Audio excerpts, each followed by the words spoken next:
Hello friends, स्वागत है एक बार फिर से आपका अपने YouTube channel Gurukul maths. Gurukul में हम फिर से लेकर आ चुके हैं क्लास 12th का 14 चैप्टर गोलीय पृष्ठों द्वारा प्रकाश का अपवर्तन। इस चैप्टर में हमने इससे पहले क्या क्या पढ़ा है, इससे पहले वाले लेक्चर में क्या क्या बताए गए हैं, वो मैं आपको पहले बता देता हूँ, थोड़ा सा आपका रिविजन हो जाएगा। सबसे पहले हमने पढ़ा था अपवर्तन। अपवर्तन के बारे में पढ़ा था। अपवर्तन वह जब कोई प्रकाश की किरण किसी पारदर्शी माध्यम से गुजरती है तो प्रकाश की किरण की क्या होती है, दिशा परिवर्तित हो जाती है। इस घटना को हम लोग क्या कहते हैं, अपवर्तन कहते हैं। दूसरी चीज़ हमने क्या पढ़ी थी, हमने पढ़ा था गोलीय उत्तल या अवतल पृष्ठों द्वारा प्रकाश के अपवर्तन का सूत्र हमने परिभाषित किया था, जिस चीज़ को हमने समझा था। तीसरी बात हमने पढ़ी थी कि किसी भी उत्तल या अवतल जो लेंस होते हैं, ठीक है, उत्तल या अवतल लेंस होते हैं, उनसे प्रकाश ऐसे ही क्यों जाती है, प्रकाश की किरण ऐसे ही क्यों जाती है, उसके बारे में हमने चर्चा की थी। उसके बाद हमने क्या पढ़ा था, उसके बाद में हमने पढ़ा था लेंस कितने प्रकार के होते हैं, कैसे होते हैं, ठीक है। उसके बाद हम पढ़ेंगे आज लेंस द्वारा, या आप कहते हैं पतले लेंस द्वारा, ठीक है, आप ये भी कह सकते हैं पतले पारदर्शी, ठीक है, पतले लेंस द्वारा प्रकाश के अपवर्तन का सूत्र हम पढ़ेंगे, ठीक है। क्या पढ़ेंगे, पतले लेंस द्वारा, पतले लेंस द्वारा प्रकाश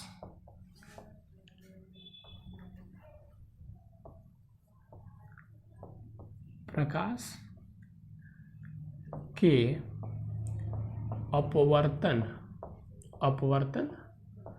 का सूत्र हम पढ़ने वाले हैं।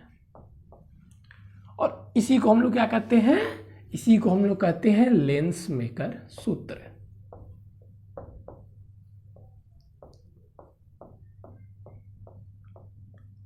देखिए बच्चों, मैंने ये चैप्टर स्टार्ट होने के पहले भी आपको बताया था कि इस चैप्टर से डिराइवेशन बहुत ही इंपॉर्टेंट है और ये हर एक बार पूछे जाने वाला एक अलग ही डिराइवेशन हर एक बार पूछा जाता है। तो मैंने आपको ये चीज़ें पहले ही बता दी थी कि इस चैप्टर से एक डिराइवेशन आप लॉन्ग क्वेश्चन में, मतलब 8 नंबर के क्वेश्चन में अपने आप को लेकर चलिएगा। बस अगर आप यही चैप्टर पूरा रे ऑप्टिक्स पढ़ जाते हैं, पूरा अगर आप रे ऑप्टिक्स पढ़ जाते हैं तो आप 8 नंबर जो लॉन्ग प्रश्न आते हैं, जो 8 नंबर वाले आते हैं यूपी बोर्ड में, उस प्रश्न को आप आसानी से कर पाएंगे, बस आप रे ऑप्टिक्स से ही। अब किसी भी बोर्ड में ये प्रश्न आते हैं, क्योंकि ये प्रश्न इतने इंपॉर्टेंट ही होते हैं कि हर एक बोर्ड में आते हैं, ठीक है। तो पहले आपको ये चीज़ डिनोट कर लेना है। अब बिहार बोर्ड से तब भी हर एक साल आप देखेंगे आपको में लॉन्ग प्रश्न में आते हैं, ठीक है। तो इस चीज़ को आप पहले ध्यान से देखिए। इसको आप करने के लिए हमें पहले एक बात सही तरीके से समझ में आनी चाहिए, जो 2-3 बातें हैं वो पहले मैं आपको बता देता हूँ। पहला चीज़ क्या कि जब भी प्रकाश की किरण, ये चीज़ें मैंने आपको सबसे पहला चैप्टर जो था रे ऑप्टिक्स का, उसमें आपको बताया था अपवर्तन और परावर्तन में। अब समझिए जो मैं बता रहा हूँ, इस चैप्टर में हम जो पढ़े थे उसमें उसी को हम फिर से रिवाइज कर रहे हैं। क्या, अपवर्तन, जब प्रकाश की किरण, अपवर्तन में जब प्रकाश की किरण सघन माध्यम से विरल माध्यम में जाती है तो क्या होता है, और जब प्रकाश की किरण विरल माध्यम से सघन माध्यम में जाती है तो किरण का क्या होता है, ये हम फिर से आपको रिवाइज करवा रहे हैं, क्योंकि ये जानना इसके लिए इंपॉर्टेंट है। तो देखिए, जब प्रकाश की किरण हम जानते हैं सघन माध्यम से विरल माध्यम में आती है तो अभिलंब से दूर हटती है, और जब प्रकाश की किरण विरल माध्यम से सघन माध्यम में आती है तो अभिलंब की ओर झुकती है। अगर आपको इसमें थोड़ा सा भी कंफ्यूजन है तो आप जाकर पहले चैप्टर का जो हमारा था प्रकाश का परावर्तन, उसको आप देख सकते हैं, रे ऑप्टिक्स का फर्स्ट पार्ट, उसको आप देख सकते हैं। उसके बाद से आप यहाँ पर आइएगा। दूसरी बात मैं बता देता हूँ कि मैंने बताया था अपवर्तनांक, ये ट्रिक आपको कहीं नहीं मिलेगी। कि जैसे हम जानते हैं क्या कि n इक्वल टू, हम देखते हैं ना 1n, ऐसे 2 लिखा रहता है तो हम लिखते हैं n2/n1। ये क्या होता है, ठीक है। तो मैंने आपको बताया था कि इसका क्या होगा, बाध्यका बटे पहले का, इसका मतलब होता है बाध्यका बटे पहले का, बाध्यका बटे पहले का, ठीक है। तो इस चीज का भी हम यूज करने वाले हैं। अब चलिए हम चलते हैं अपने क्वेश्चन की ओर। एक फिर मैं बात कर देता हूं, अगर इसमें आप फिगर ध्यान से देख लेते हैं, क्या इसमें अगर आप फिगर ध्यान से देख लेते हैं तो सारी चीजें आपकी चुटकियों की खेल हो जाएगी। चलिए तो हम फिगर बनाते हैं। पहले फिगर ध्यान से देखिएगा। हमने बनाया एक पतला लेंस, ये रहा हमारा एक पतला सा लेंस, ये रहा इसका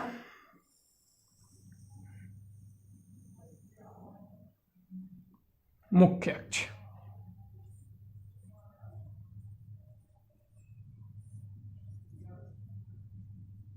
दूसरा चीज, ये पॉइंट हो गया हमारा, ये पॉइंट क्या हो गया हमारा, मान लीजिए C1, C2 सॉरी C2 इसका वक्रता केंद्र इधर आएगा और ये हो गया हमारा C1, ये इसका वक्रता केंद्र, ठीक है ना। वक्रता केंद्र समझ आता है, जो इसका सेंटर है जिससे ये काटा गया है।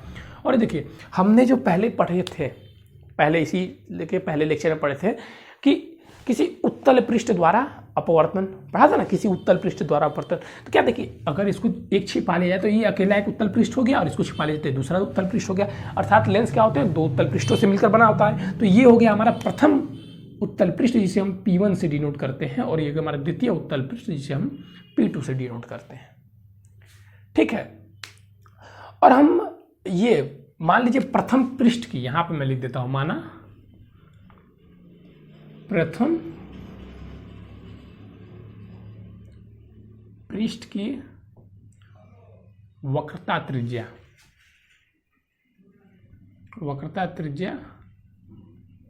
R है, R1, और द्वितीय पृष्ठ P2 में लिख देता हूं, द्वितीय पृष्ठ की वक्रता त्रिज्या R2 है। ये दो बात आपको समझ में आई। अब देखिए, मैं यहाँ से प्रश्न करना स्टार्ट करूँगा। ये थोड़ा मैं मुख्य अक्ष को मिटा देता हूँ, आप समझ ही गए होंगे, क्योंकि लिखने थोड़ा फिगर बनाने में फिर मुझे प्रॉब्लम आएगा, ठीक है। अब देखिएगा ध्यान से इस चीज़ों को। यहाँ पे मैं मानता हूँ कोई वस्तु, यहाँ पे कोई ऑब्जेक्ट O रखा हुआ है। जब यहाँ पे ऑब्जेक्ट O है तो प्रकाश की किरण यहाँ से निकलेगी। कोई बिंदु वस्तु है, ये लीजिए, प्रकाश की किरण यहाँ से निकली और यहाँ तक पहुँच गई। प्रकाश की किरण यहाँ से निकली और यहाँ तक पहुँच गई। अब देखिए, मान लीजिए इसका अपवर्तनांक क्या है, n है, और ये वायु है। जब मान लीजिए इसका अपवर्तनांक क्या है, n1, दोनों माध्यम में अपवर्तनांक क्या है, समान है, इधर n1 और इधर भी n1, ठीक है। n1 दोनों का अपवर्तनांक है, दोनों का अपवर्तनांक क्या है, समान है। या अगर आप वायु लेंगे तो वायु का अपवर्तनांक कितना होता है, 1 होता है, लेकिन मैं दोनों का अपवर्तनांक सेम ले सकता हूं। एक अलग करके भी आप कर सकते हैं, दोनों का अपवर्तनांक अलग करके करेंगे तभी वही सूत्र आएगा, थोड़ा सा n1 जो वहां पे रहेगा अलग रहेगा। चलिए अब मैं बात करता हूं नेक्स्ट टॉपिक, ये चीज आपको समझा। अब देखिए यहां पे एक ध्यान दीजिए, पहला चीज पहले आपको मैं बता देता हूं, ये जो n2 है, n है, ये ग्रेटर है n1 से, अर्थात ये सघन माध्यम और एक विरल माध्यम है। ये क्या है, विरल माध्यम है, और ये सघन माध्यम है, तो इसका अपवर्तनांक क्या है, अधिक है n1 से। चलिए सर, ये भी हमें समझ में आ गया। अब नेक्स्ट क्या, तो अब नेक्स्ट में क्या होगा, अब देखिए समझिए, यहाँ पे ये सघन माध्यम है और ये विरल माध्यम। प्रकाश की किरण कहाँ से आ रही है, विरल माध्यम से सघन माध्यम में। विरल माध्यम से सघन माध्यम में क्या होगा, अभिलंब, सर जी अभिलंब की ओर झुक जाएगा। सही जवाब, अभिलंब की ओर झुक जाएगा। तो ये अभिलंब इसका कैसे बनेगा, हम जानते हैं अभिलंब हमेशा वक्रता केंद्र से होते हुए जाएगा। ये रहा इसका अभिलंब, तो हमें इसको अभिलंब की ओर झुकाना है, तो ये हमारा झुक गया हल्का सा अभिलंब की ओर। यहां पे ऐसे आया, और ये मान लीजिए ज्यादा तो नहीं झुकेगा, हल्का सा ये अभिलंब की ओर झुक गया, ठीक है। अब जब ये अभिलंब की ओर झुका, अगर ये अब पृष्ठ न रहता, ध्यान समझिए मैं क्या बोल रहा हूं, अगर ये पृष्ठ अब न रहता, पृष्ठ P2, ठीक है, तो क्या इसका प्रतिबिंब कहां बनता, ये यहां से तो अपवर्तन हो गया, अब इसका प्रतिबिंब कहां बनता,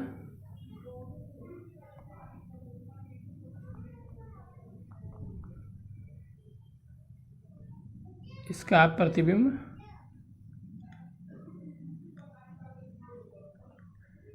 थोड़ा सा गड़बड़ हो गया, मैं फिर से सही कर देता हूँ। यहाँ पे है ना, ठीक है,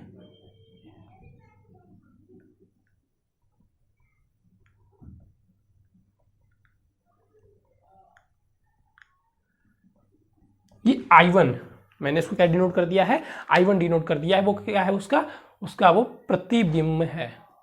सॉरी, आपके तो इसमें आ ही नहीं रहा होगा, इसको थोड़ा सा मैं पीछे कर देता हूँ, कोई बात नहीं।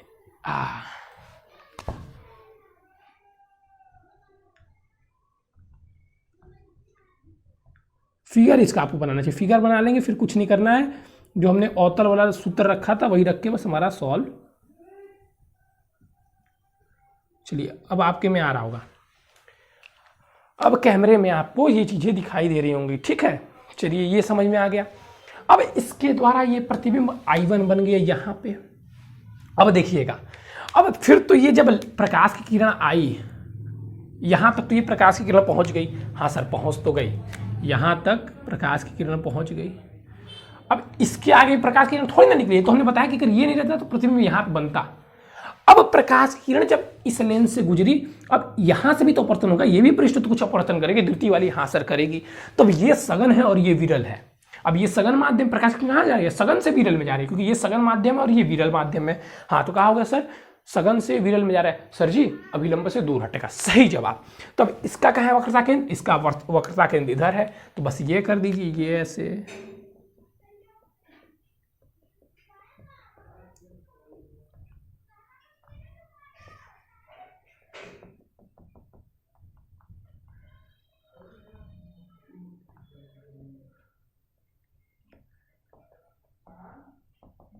ये हो गया हमारा वक्रता केंद्र। आप वक्रता केंद्र नहीं भी बनाएंगे तो कोई समस्या नहीं बच्चों, मैं फिर से बता रहा हूँ, आप वक्रता केंद्र नहीं बनाएंगे तब भी कोई समस्या नहीं है आपके लिए, लेकिन ये अभिलंब नहीं बनाएंगे तब भी कोई गलत नहीं होगा, लेकिन फिगर बनाने में आसानी हो जाती है। अब देखिए ये चीज़ था, अच्छा ये यहाँ पे थोड़ा सा यहाँ पर मैं लिख देता हूँ, तो आप कहेंगे सर उसमें से कैसी लाइन गई, ये है P2, ठीक है। चलिए अब देखिए, अब ये किरण वक्रता केंद्र इधर है, ये क्या होगा, सघन से विरल अभिलंब से दूर हटेगा, तो यहाँ पे ऐसे जाता तो ये क्या हो जाएगा, दूर हट जाएगा, तो यहीं पे आ जाएगा, ये क्या हो गया हमारा रियल इमेज, यही बनेगा। ये तो मैंने माना है कि ये न होता तब वहाँ बनता, ये न होता, थोड़ा सा इसको और ज़्यादा झुका दिए ना, इतना ज़्यादा नहीं झुकेगा, थोड़ा सा कम झुकना चाहिए, हाँ अब सही है। मेन इमेज यही बनता, कब, जब हमने तो इसको माना है ये न होता तब यहाँ बनता। चलिए अब देखिए, अब हम मानते हैं कि वस्तु इससे कितनी दूरी पर है, तो वस्तु इससे u दूरी पर है। जो ये प्रतिबिंब बना इसको हमने माना ये v दूरी पर बना, और ये जो प्रतिबिंब बना है मान लेते हैं इसको ये v डैश दूरी पर बना है, v डैश दूरी पर बना है, बस काम हो गया खत्म। आप अब लेंस मेकर सूत्र कर सकते हैं, यूं ही यूं कर लेंगे, यूं। इसके लिए क्या, बस एक चीज़ आपको पता होनी चाहिए, क्या पता होनी चाहिए, ये भी मैं बता देता हूँ सर। जब माध्यम का अपवर्तनांक बदला था तो सूत्र क्या था, कौन बताएगा कौन बताएगा कौन बताएगा, सूत्र क्या था जो हमने उसमें सूत्र डिराइव किया था, किसमें डिराइव किया था, और उत्तल लेंस वाले में, कौन बताएगा जल्दी से बताओ। तो हमने क्या डिराइव किया था, जल्दी बताओ कौन बताएगा, किसी को नहीं पता, जिसको पता है बहुत अच्छी बात है, मैं यहाँ पे डायरेक्ट लिखूंगा, ठीक है। पहले पृष्ठ हम लेते हैं, तो उत्तल पृष्ठ से जाने वाला हमने क्या डिराइव किया था सूत्र, मैं यहाँ पे लिख भी देता हूँ, कहाँ गया, यहाँ पे लिखता हूँ ना, ये यहाँ पे साइड में लिख देता हूँ, हमने क्या डिराइव किया था सूत्र, किसी उत्तल पृष्ठ से, उत्तल पृष्ठ से अपवर्तन का सूत्र क्या हो जाएगा, अगर माध्यम भिन्न रहेगी तो n2/v minus n1/u equal to n2 minus n1/r, या ऐसे भी हम सर इसको लिख सकते हैं n/v minus 1/u minus n minus 1/r, दोनों सही है। यहाँ पे हम ये वाला यूज करेंगे, आप चाहे तो ये वाला भी यूज करते हैं, कोई नहीं है। ये n क्या हो जाएगा, n हो जाएगा यहाँ पे n2/n1, बस वही चीज़ रख दीजिएगा, आ जाएगा आपका। चलिए ये फॉर्मूला आप देखे होंगे हमसे, तो हमने रटवाया नहीं था, हमने आपको समझाया था कि कैसे आप इससे और ये प्राप्त कर लेंगे। चलिए अब हम बात करते हैं प्रथम पृष्ठ से, लेंस के प्रथम पृष्ठ से, लेंस के प्रथम पृष्ठ से। अभी जब लेंस का प्रथम पृष्ठ है, इससे अपवर्तन हुआ तो अपवर्तन वाला ही सूत्र लगेगा, हाँ सर लगेगा। ये यहाँ से अपवर्तन हुआ तो इसका देखिए यहाँ से ये ऐसे मुड़ गया, अच्छा इसका इमेज यहाँ बना, तो यहाँ पे क्या है सूत्र में n2, तो यहाँ पे n2 क्या हो जाएगा, n2 क्या है मतलब बाद का, ये n2 क्या है बाद का, ये मैं आप ये वाला फॉर्मूला ही रखिए, ये वाला रखेंगे कंफ्यूज जाएंगे, ये वाला ही रखिए, ठीक है। तो ये n हमने यहाँ पे क्या मिल जाएगा, n मैंने क्या बताया था, बाद का बटे पहले का, तो बाद का क्या है, पहले देखिए पहले n1 है बाद में n है, पहले प्रकाश किसमें n1 है फिर बाद में n में जा रहा है, तो यहाँ पे क्या हो जाएगा, इसको आप n2 दे दे, क्या नाम नहीं इसको n दे दीजिए, तो ये क्या हो जाएगा n अपॉन में n अपॉन में n1, n अपॉन में n1, इसको n2 दे दीजिए ज़्यादा अच्छा रहेगा। चलिए इसको n2 नेम दे देते हैं, n अपॉन में n1 अपॉन में प्रथम पृष्ठ का v। अब प्रथम पृष्ठ से अपवर्तन के बाद वस्तु कहाँ बनती? वस्तु यहाँ सर जी, प्रतिबिंब यहाँ पर बनता, तो प्रतिबिंब बनता कितनी दूरी पर बना सर? v डैश दूरी पर बना। ये मान लीजिए यहाँ से एक किरण ले जा रहे हैं, ये v डैश दूरी पर सर बनता। हाँ, v डैश दूरी पर बनता, तो ये प्रतिबिंब की दूरी क्या हो गई? v dash. अच्छा है, अब देखिए माइनस 1/u, 1 में u, u क्या है? वस्तु से दूरी, यहां पर भी u ही है। अब देखिए n माइनस r1, ये क्या हो गया? फिर बाद का बटे पहले का n2 माइनस n1 माइनस 1/, अब यहाँ पे वक्रता त्रिज्या क्या है? प्रथम पृष्ठ की वक्रता त्रिज्या यहाँ पे r1 है, ये मैंने लिखी हुई है। हम यहाँ पे ये वाला सूत्र यूज कर रहे हैं, ठीक है। चलिएगा, अब इसको हम इजी कर लेते हैं। तो देखिए, इसको अगर आप नीचे भेजेंगे फिर एलसीएम लेंगे, हम क्या करते हैं? नीचे मत भेजिए, हम क्या करते हैं ना, सब जगह n1 का मल्टीप्लाई कर दीजिए, ऊपर n1 का इस साइड भी मल्टीप्लाई कर दीजिए, दोनों साइड n1 का मल्टीप्लाई कर दीजिए। तो n1 का हम मल्टीप्लाई करेंगे तो क्या हो जाएगा? n2 अपॉन में v1 minus n1 upon u equal to n2 minus n1 upon में r1। यही चीज मैं आपको समझाना चाह रहा था। तो ये हमारा प्रथम पृष्ठ से अपवर्तन का सूत्र आ गया, इसको हम समीकरण 1 रख लेंगे। अब फिर मैं बात करूंगा द्वितीय पृष्ठ से, लेंस के द्वितीय पृष्ठ से, लेंस के द्वितीय पृष्ठ से। अब लेंस के जहां द्वितीय पृष्ठ से बात आई, इसको मैं समीकरण 1, चलिए अब यहां पर बात आई लेंस के द्वितीय पृष्ठ से। तो लेंस के द्वितीय पृष्ठ से भी सेम फॉर्मूला हो जाएगा सर। क्या हो जाएगा बस अंतर? ये देखिएगा n/v, तो यहाँ पे n/v। अच्छा, अब देखिए यहीं पर देखना था, यही चीज़ आप समझ जाएंगे तो ये खत्म हो गया। मेन टॉपिक इसमें यही चीज़ समझना है जो मैं बता रहा हूँ। मैंने क्या बताया था? n इक्वल टू बाद का बटे पहले का। अब देखिए, अब n2 के लिए अगर हम देखें, पृष्ठ 2 के लिए, तो प्रकाश पहले किस में है? पहले कांच में है, पहले ग्लास में है, पहले लेंस में है, बाद में किस में जा रही है? n1 में जा रही है। पहले n2 में है, बाद में n1 में जा रही है, मतलब बाद का बटे पहले का। तो इसका क्या हो जाएगा? n1 upon n2, n1 upon n2 upon v। ठीक है, क्योंकि यहाँ पे दूरी कितनी है? v है ना, इससे प्रतिबिंब की दूरी v है, क्योंकि द्वितीय लेंस है तो यही बन रहा है ना। हाँ सर, अपॉन में इसकी वैल्यू वही रहेगी 1/u equal to n1 minus n2 minus 1 upon में क्या आ जाएगा? अपॉन में r2, क्योंकि द्वितीय पृष्ठ की वक्रता त्रिज्या कितनी है? r2 है। बस खत्म। अब यहां से आप n2 का दोनों तरफ मल्टीप्लाई, यहां पे मैं लिख देता हूं, दोनों पक्षों में, यहां पे लिख दूं क्या? दोनों पक्षों में n2 का मल्टीप्लाई करने पर, दोनों पक्षों में n1 का गुणा करने पर चलिए, फिर यहां पे अगर n2 का दोनों पक्षों में गुणा कर दिया तो n1 upon v minus n2 upon u। Sorry, यहां पे u कैसे आएगा? ये देखिए, अब प्रथम लेंस के लिए तो इसके प्रथम पृष्ठ के लिए तो ये वस्तु थी, लेकिन जब यहां से अपवर्तन हुआ तो इसके लिए, तब ये द्वितीय पृष्ठ के लिए तो वस्तु का काम ये कर रही है ना, I1 वस्तु का काम कर रही है, I1 वस्तु का काम कर रही है। सर इसकी दूरी कितनी होगी? v dash. ठीक है, अच्छा ये मत सोचिएगा सर जी ये द्वितीय पृष्ठ से ये भी दूरी है, मैंने पहले ही बोल दिया लेंस पतला है, ये निग्लिजिबल है, पतला लेंस है, तो ये इसके लिए वस्तु की दूरी क्या हो जाएगी? v dash. वस्तु की दूरी क्या होगी? क्योंकि द्वितीय पृष्ठ के लिए वस्तु तो ये हो जाएगा ना, इसका काम खत्म। अब तो ये वस्तु ये हो गया द्वितीय पृष्ठ के लिए ना, देखिए v डैश। अच्छा, अब इसमें हमने n2 का मल्टीप्लाई किया तो हो जाएगा n2 upon v dash equal to n1 minus n2 upon में r2। खत्म, टाटा, बाय बाय। ये हो गया हमारा समीकरण 2। इसमें भी आप लिख सकते हैं, यहाँ पे n2 का गुणा करने पर, मैं लिख देता हूं n2 का गुणा करने पर। चलिए, अब एक काम करना है बस आपको, छोटा सा काम है। सॉरी, चलिए दिखाई दे रहा है ना? थोड़ा सा गड़बड़ हो गया, रुक जाइए। चलिए भाई, थोड़ी समस्या आ गई, ठीक है।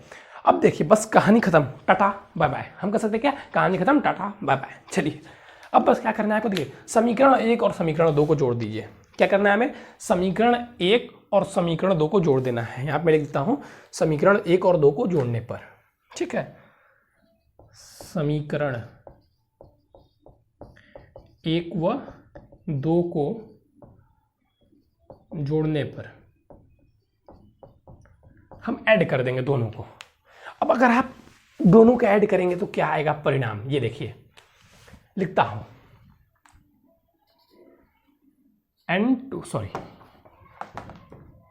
n2 upon v dash minus n2 upon u plus कर रहे हैं हम, तो ये क्या आ जाएगा n1 upon v minus n2 upon v dash equal to, side में भी कुछ है, हाँ सर है, क्या है n2 माइनस n1 अपॉन में r1 minus plus n1 minus n2 upon में r2।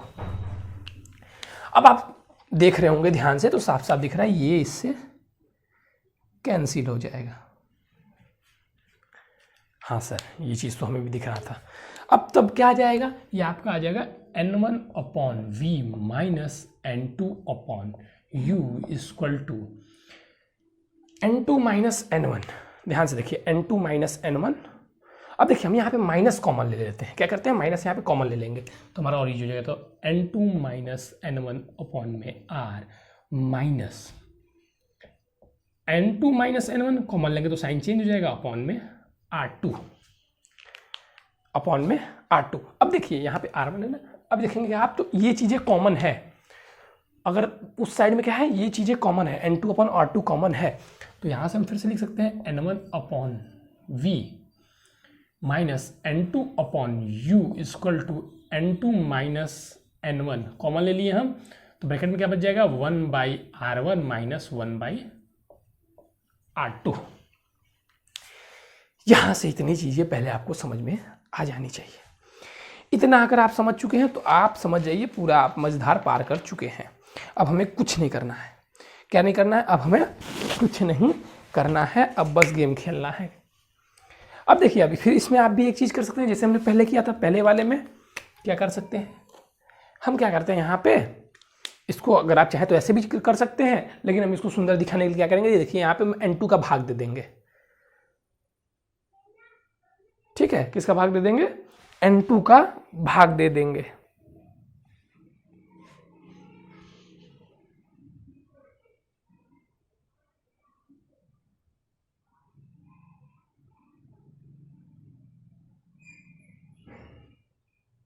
ठीक है, यहाँ तक समझ में आया कि नहीं आया किसी को, यहाँ तक किसी को कोई प्रॉब्लम है तो बताइए। ये चीज़ पहले आप लोग ध्यान से देखिए, यहाँ तक किसी को भी कोई प्रॉब्लम है तो बताएं। सॉरी, यहाँ पे n1 है ना, ये देखिए यहाँ थोड़ा सा गड़बड़ हो गया, ये n1 है, यहाँ पे भी n1 है, यहाँ पे n1 था ना, हाँ चलिए। अब यहाँ तक किसी को भी कोई कन्फ्यूजन है तो बताएं, नहीं है? चलिए अब हम क्या करते हैं यहाँ पे कि हम n1 का भाग दे देते हैं, n1 का दोनों पक्षों में भाग दे देते हैं। दोनों पक्षों में n1 का भाग देने पर तो क्या आ जाएगा हमारा, यहाँ से देखिए n1 आप कॉमन ले लेंगे, n1 का भाग देंगे तो ये आ जाएगा 1/v minus 1/u equal to n-1 upon में 1/r1 माइनस 1/r2। यहाँ तक किसी को कोई कन्फ्यूजन, यहाँ पे लिख देता हूँ किसका, n1 का भाग देने पर ना, n1 का भाग देने पर, बस खत्म, टाटा बाय बाय है। अब एक चीज आप देखिएगा, अब मैं मानता हूं, मैंने माना कि वस्तु कहां पर रखी हुई है, वस्तु हमने माना वस्तु अनंत पर है, यहां पे मैं लिख भी देता हूं, माना वस्तु अनंत पर है, तब ये क्या हो जाएगा, अगर इस फॉर्मूले से हम देखें तब क्या हो जाएगा, तो हमारा हो जाएगा क्या 1/v, सॉरी 1। अब देखिए वस्तु अनंत पे है तो v मतलब प्रतिबिंब कहाँ बनेगा, कहाँ बनेगा, फोकस पे बनेगा। अरे देखिए मैंने आपको बताया था ना, ये देखिए यहाँ पे कहाँ बताऊँ, यहाँ पे देखिए, अगर ये मैंने आपको बताया, छोटा सा ही मैं बता रहा हूँ कि अगर ये हमारी वस्तु है, लेंस है, दूसरे लेक्चर में बताया था, और अगर पैरेलल किरण आती है मतलब अनंत से किरण आती है तो क्या बनता है, ये ऐसे फोकस पर प्रतिबिंब बनता है, ये चीज़ मैंने आपको बताया था। तो अर्थात वस्तु यहाँ पे है तो फोकस पे बनेगा तो v हो जाएगा f, और -1/, ये वस्तु कहाँ पे है, वस्तु इनफाइनाइट पे है तो 1/0 equal to n minus 1 upon में 1/r1 माइनस 1/r2। इसको आप क्या करिए ना, इसको समीकरण दे दीजिए, इसको समीकरण 3 दे दीजिए। तो यहां से क्या आप लिख सकते हैं, हम यहां से हम लिख सकते हैं एक छोटी सी चीज लिख सकते हैं, वो क्या लिख सकते हैं 1/f इक्वल टू लिख सकते हैं, क्योंकि ये 0 हो जाएगा, n minus 1 1/r1 minus 1/r2। यहां तक किसी को कोई कन्फ्यूजन है, कोई बताए कि हम ऐसा लिख सकते हैं कि नहीं लिख सकते हैं? हाँ सर ये तो लिख सकते हैं, इसमें हमें कोई कन्फ्यूजन नहीं, बस खत्म कहानी, टाटा बाय बाय। सर आप तो यही कर रहे हैं, फिर कहानी आगे लेते थे नहीं। अब हम लिख सकते हैं समीकरण 3 से, समीकरण 3 से क्या लिख सकते हैं 1/f इक्वल टू, ये देखिए n माइनस 1 n माइनस 3 किससे बराबर है 1/v माइनस 1/u। हम इसको लिख देंगे 1/v माइनस 1/, फिर से मैं लिख देता हूं 1/f equal to 1/v minus 1/u हो गया। बस अगर आपको समझ में आएगा तो करना कोई बड़ी बात नहीं है। क्या है लेंस मेकर सूत्र, मेकर इसी को बोलते हैं लेंस मेकर सूत्र। देखिए बच्चों, बड़ा मैं मानता हूं ये देखने में आपको बड़ा लग रहा होगा, लेकिन फिगर समझ में आ जाएगा। रटने का प्रयास करेंगे तो आप कभी नहीं कर पाएंगे, हमेशा आप कुछ ना कुछ गलत करके आएंगे। जैसे इधर गलती हो जाएगा, उधर गलती हो जाएगा, उधर गलती। लेकिन अगर आप समझ लेते हैं, अगर आप समझ लेते हैं तो आप 5 मिनट के अंदर कर लेंगे। अरे बाप रे बाप, 5 मिनट बोल दिया, 3 मिनट 2 मिनट के अंदर कर लेंगे। यूं यूं यूं मैंने आपको फिगर इतनी देर में समझाया, लब से आप फिगर बनाएंगे, फिगर देखते हुए n2 वही क्या करना है, उत्तल पृष्ठ वाले फॉर्मूला रख के दोनों को जोड़ देना है। जोड़ने के बाद से यहाँ पे देख रहे हैं n1 का भाग दे देंगे तो ये आ जाएगा। फिर माना वस्तु इनफाइनाइट पे है तो फाइनाइट, जब वस्तु इनफाइनाइट होगी मतलब अनंत पे होगी तो प्रतिबिंब कहाँ बनेगा, प्रतिबिंब फोकस पे बनेगा। बस ये आ गया फॉर्मूला, 3 से इसके बराबर रख देंगे, बन गया लेंस मेकर सूत्र। कोई टफ चीज थी, कोई टफ चीज है, समझने का बस आपका फेर है। बस आप समझ लेंगे हो जाएगा, बस आप समझ लेंगे हो जाएगा। यहाँ पे देखिए, अगर आपको यहाँ पे आप चाहें तो यहाँ पे n2 की जगह, जैसे मैंने इसको क्या माना है, इस माध्यम को मैंने n1 माना है, आप यहाँ पे क्या कर सकते हैं, मान लीजिए वायु है तो यहाँ पे n1 की जगह सब जगह आप 1 लिख दीजिए, तब भी चल जाएगा। जहाँ जहाँ n1 है वहाँ 1 लिख दीजिए, भाग देने की आवश्यकता ही नहीं पड़ेगी, और सिंपल हो जाएगा। ठीक है, अगर आपसे बोलता है कि दोनों तरफ माध्यम भिन्न भिन्न है तो यहाँ पे n1 रखें, तो यहाँ पे n2 रखें, तो यहाँ पे n3 रख दीजिए, और जहाँ जहाँ वहाँ पे n1 उसका वाला यूज किया वहाँ पे n3 रख दीजिए, जो फॉर्मूला आएगा यही फॉर्मूला आ जाएगा। तो क्योंकि ये 3 प्रकार से पूछता है इसलिए मैं बता दिया। दोनों तरफ माध्यम सेम है तो हम n1 मान लेंगे, ज़्यादा यही पूछता है इसलिए मैंने ऐसे बताया। बोल देगा दोनों तरफ माध्यम वायु है तो यहाँ पे हम कुछ नहीं मानेंगे, क्योंकि वायु का परिमाण कितना होता है 1 होता है। ठीक है, अगर जब बोल दिया दोनों तरफ माध्यम भिन्न है तो यहाँ पे n1 यहाँ पे n2 ले लेंगे और जैसे सॉल्व कर लेंगे। रटिएगा मत, रट लाएंगे तो तीनों फॉर्मूले में से आप कोई नहीं कर पाएंगे। एक मैंने जो बताया आप कितना रटेंगे, 1 रटेंगे, 2 रटेंगे, 3 रटेंगे, अब कन्फ्यूज ही आ जाएंगे। बस समझिए इसमें कुछ करना ही नहीं है यार, इसमें तो कुछ नहीं हार्ड है। ये तो मैं आपको फुल सपोर्ट नहीं करूँगा कि आप इसको रटिए, रटेंगे तो आप मंदबुद्धि। और ये वाला सबसे ज़्यादा पूछे जाने वाला डिराइवेशन है, एक बार स्क्रीनशॉट ले लीजिए पहले आप। सबसे ज़्यादा पूछे जाने वाला डिराइवेशन है। कहीं भी कुछ भी नहीं समझ आया, कहीं भी कुछ भी नहीं समझ आया, कमेंट में आइए, कमेंट कीजिए, हम आपसे बात करेंगे, आपकी समस्याओं को सॉल्व करेंगे। मैं फिर से कह रहा हूँ, हम आपसे बात करेंगे, आपकी समस्याओं को सॉल्व करेंगे। बस आप आगे आइए, आप प्रयास कीजिए पढ़ने का, हम आपके साथ जुड़े हुए हैं। चलिए ले लीजिए। चलिए बच्चों, थैंक यू, आज के बस इतना ही। Thank you, have a nice day. इसके बाद एक और लेक्चर आएगा और ये आपका चैप्टर टाइम फिश।